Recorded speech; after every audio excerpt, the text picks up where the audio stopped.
an independent commission against infrastructure corruption that is worthy of our people's trust and act House Bill number 4453 into law. Billions of pesos of taxpayers' money are pocketed by public officials, government employees, and private contractors. Layers of corruption line the preparation of the budget, awarding of contracts, and implementation of flood control projects and other public works. These result in the misallocation of public funds, overpricing of contracts, use of substandard materials, and ghost projects. Meanwhile, the floods continue to devastate our people. Our communities are left vulnerable not only to the next rounds of inundation, but to the greater threats of economic stagnation and political conflagration. Our people are getting fed up and angry. The initial responses from the government seem commendable enough, notably the replacement of the DPWH secretary and the new secretary's efforts in weeding out the scalawags in their ranks. On September 11, that is 2 days after we filed House Bill 4453, the President issued Executive Order number 94, creating the Independent Commission for Infrastructure, or ICI for short, to investigate those involved in irregularities in flood control and other infrastructure projects. EO 94 is a start, but the commission it created is not powerful enough.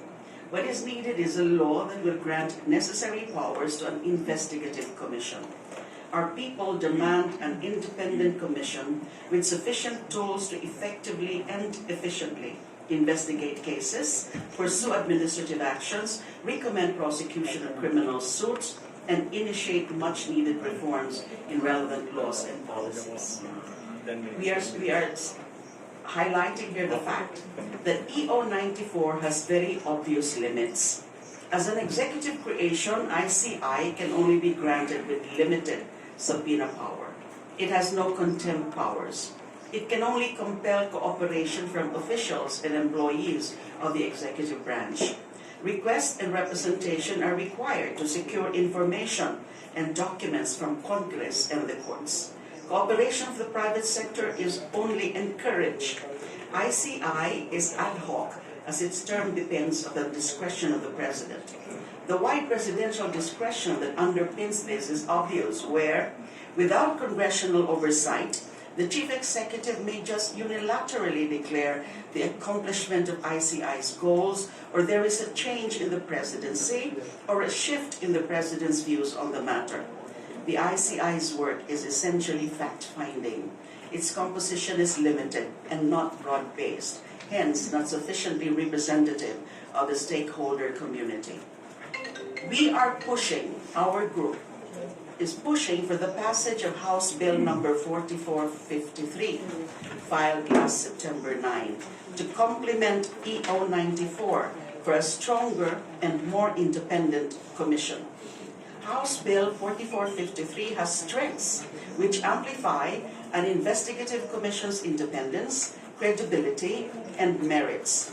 The contempt power of the investigative commission under HB 4453 is established by law. Its subpoena power is strengthened to reach all branches of government, including the constitutionally created bodies and private companies and individuals as well. It will have full and unrestricted access to all government records. It cannot be subjected, this is important, it cannot be subjected to a TRO or preliminary injunction by any court except the Supreme Court. Its 5-member composition is broad-based for sufficient representation and expertise. For full transparency, its investigative hearings and proceedings are public, with facilities for live streaming. It can pursue administrative actions on its own and directly recommend the filing of criminal cases at the Department of Justice, Office of the Ombudsman, and even the Commission on Elections. It can also recommend remedies and corrective actions on past projects, not just on the current ones, and push for regulatory and legislative reforms on the aspects of planning, funding, and awarding of projects, not just on the implementation phase. For an investigative commission to be truly independent, powerful, representative, and efficient, it must be created by law.